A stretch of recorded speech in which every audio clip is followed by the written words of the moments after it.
আপনারা তো এর আগের ভিডিওতে দেখেইছেন যে বোনরা আমার বাড়ি এসছে আর আজ বোন মোমো বানাবে, তাই জন্য এখানে সমস্ত কিছু সবজি কেটে নিয়েছে।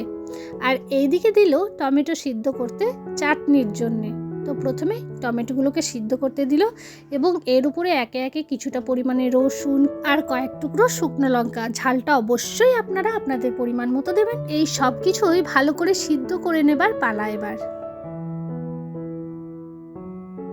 একটা পাত্রে পরিমাণ মতো ময়দা নিয়েছি আর দিয়েছি অল্প একটু লবণ আর অল্প একটু সাদা তেল। ব্যাস, বাড়িতে যেরকম রুটি পরোটা বানান ঠিক সেই রকমই একটা ডো তৈরি করতে হবে জল দিয়ে। এদিকে আমার টমেটোগুলো সিদ্ধ হয়ে এসছে, সেগুলো এবার উঠিয়ে কিছুক্ষণের জন্য ঠান্ডা করতে দেব। টমেটোগুলো যখন হালকা হালকা গরম থাকবে তখন কিন্তু এর খোসাটা ছাড়িয়ে নিতে হবে। এবার জলের মধ্যে বাকি যেই রসুন আর লঙ্কাটা ছিল সেটা উঠিয়ে রেখে দিল। সমস্ত কিছুই কিছুক্ষণ ভালো করে ঠান্ডা করতে হবে, তারপরে পেস্ট করব। কথায় আছে যাকে রাখো সেই রাখে। তো এই জিনিসটা এটা আমার বিয়ের গিফট, যেটা 7 বছর আগে আমি পেয়েছিলাম। তো আজকে এই গিফটটা আমার কাজে লেগেছে, খুব কাজে লেগেছে। এই কারণে আজকে তো মোমো বানাচ্ছি, তো বেশ খুব ভালো হলো আমার এই জিনিসটা পেয়ে, খুব হেল্প হলো আর আমাকে কিনতেও হলো না। তো এইদিকে কিছুটা পরিমাণে বাটার নিয়েছি, যেটাকে আমরা গলিয়ে নেব। বাটার গরম হয়ে আসলে উপর থেকে দিয়ে দেব টুকরো করে রাখা চিকেন আর সমস্ত রকম সবজি অল্প অল্প করে দিতে থাকবো।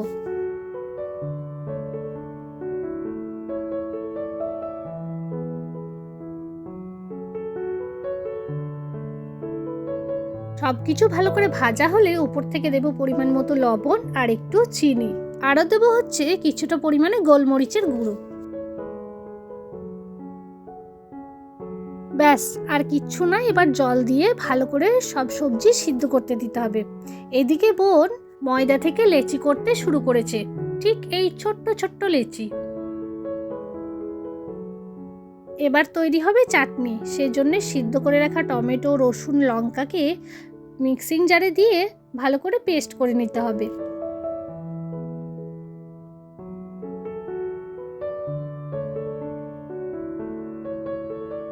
এখানে 500 গ্রাম চিকেন আছে, যেটাকে আমার কর্তামশাই পেস্ট করে নিচ্ছে।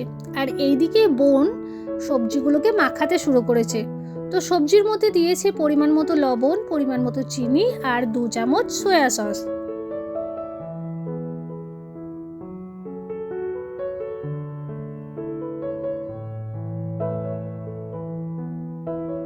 সবজি কিন্তু ভালো করে চেপে চেপে মাখতে হবে, ওখান থেকে জলও ছাড়বে। তো এখানে চিকেনের পেস্টটাকেও দিয়ে দেওয়া হলো। এই দেখুন কতটা জল বেরিয়েছে, তবুও কিন্তু আমরা জলটা ফেলে দেব না, ওটাও শুদ্ধ মাখিয়ে নেব।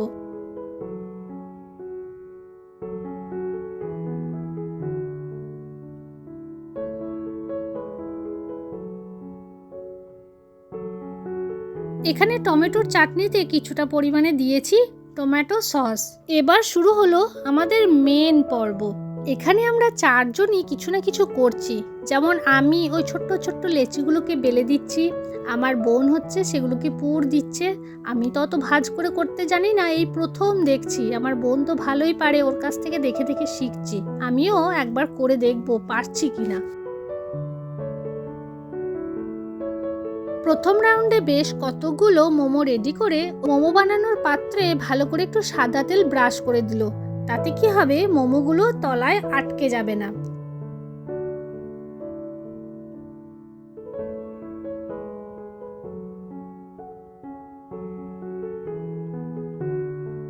প্রথম রাউন্ড রেডি। এবার স্যুপের থেকে ঢাকনাটা সরিয়ে এই পাত্রটি উপর থেকে বসিয়ে দেওয়া হলো। এতে স্যুপটাও সিদ্ধ হবে, প্লাস উপর থেকে ওই ভাপেই আমার মোমোগুলোও সিদ্ধ হয়ে যাবে। উপর থেকে দেখলেই আপনারা বুঝতে পারবেন যে সিদ্ধ হয়ে গেছে। ভিতর থেকে সব সবজিগুলো উপর থেকে দেখা যাচ্ছে। উপরের ময়দাটা যেন মনে হচ্ছে ট্রান্সপারেন্ট হয়েছে। এদিকে ফুটন্ত স্যুপে একটা ডিম ফেটিয়ে উপর থেকে দিয়ে দিলাম। মোমোগুলো সব কি সুন্দর ছেড়ে আসছে দেখুন, একটুও কিন্তু ভেঙে যায়নি।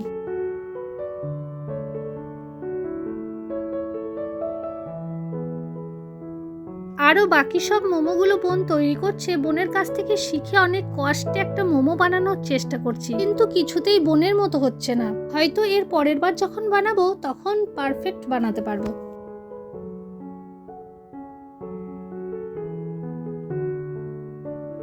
অবশেষে এই একটি মাত্র আমি ভালো করে বানাতে পেরেছি। আবার বোন বলল কয়েকটা ফ্রায়েড মোমোও বানাবে। সব কিছুই খেয়ে দেখি কেমন বানিয়েছে। এরই মধ্যে আপনাদের বলি যে আজকের ভিডিওটা আপনাদের কেমন লাগলো অবশ্যই কিন্তু কমেন্টে জানাবেন। ভালো লাগলে একটি লাইক এবং সাবস্ক্রাইব করে পাশে থাকবেন।